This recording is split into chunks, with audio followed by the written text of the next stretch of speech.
La villa Canavage surplombe Campo depuis plus d'un siècle. Elle fait partie de ces rares maisons d'Américains de Corse du Sud. Tous les gens qui habitent dans le Haut-Aravo et qui descendent ici de Frasset voient cette succession de murs en pierre et cette tour et appellent la maison le château. Tandis que tous ceux qui vont venir du bas, donc en venant de Campo Sainte-Marie, ils vont voir le toit pentu et vont donc l'appeler le chalet. La maison a deux facettes tout à fait opposées, pratiquement qui sont incompatibles, et pourtant il a réussi à faire une sorte de mélange incroyable de château-chalet. Dominique Herzé et son épouse ont coupé la poire en deux. La bâtisse monumentale est dorénavant baptisée le Châtelet. Ce couple, originaire de Belgique, tombe sous le charme de la demeure en ruine en 2002 et se lance dans des travaux herculéens pour la rénover, à commencer par la toiture. J'étais contente qu'il redescende entier. Ouais, ouais, c'est vrai. Il y a des petites C'est crises, vrai, des fois j'ai eu des crises des d'angoisse. crises d'angoisse.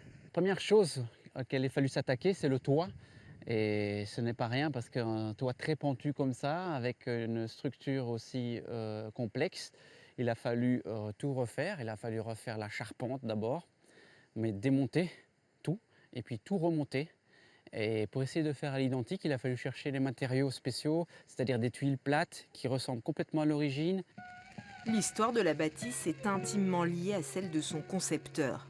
Jules Canavage, né à Campo en 1870 dans une famille d'exploitants agricoles. Son frère aîné tentera le premier l'aventure américaine, d'abord dans le négoce en Haïti, puis sur le canal de Panama où il s'occupera du ravitaillement des ouvriers.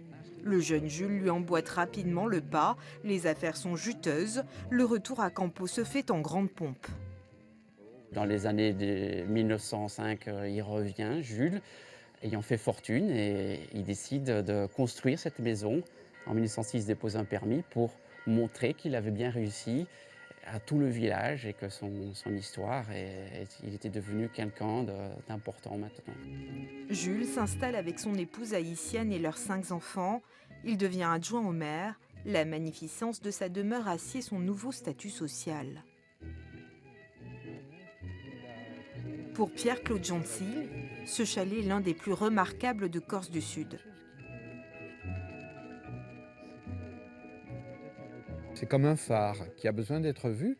Alors pour ça, les architectes vont trouver les astuces qui consistent à mettre en valeur un bâtiment.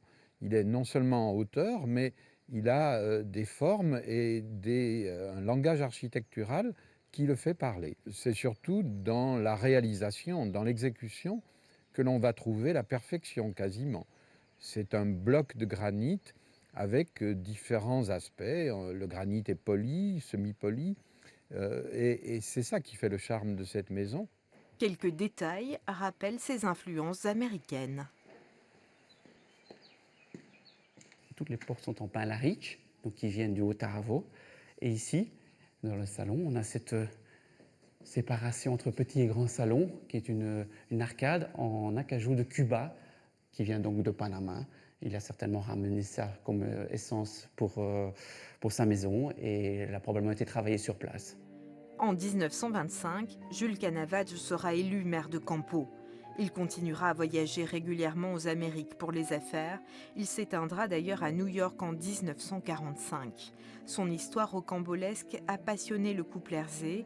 Les nouveaux propriétaires ont mené une enquête minutieuse. Tout le volet travaux, ça a été auparavant et on n'a pas vraiment eu le temps de s'intéresser à l'historique. Et ici, on a l'impression de faire revivre et de rendre hommage à Jules Canavaggio, qui était quand même un visionnaire pour l'époque. Oui, oui, voilà. Et c'est émouvant aussi. On a pu recueillir des photographies grâce à sa descendance.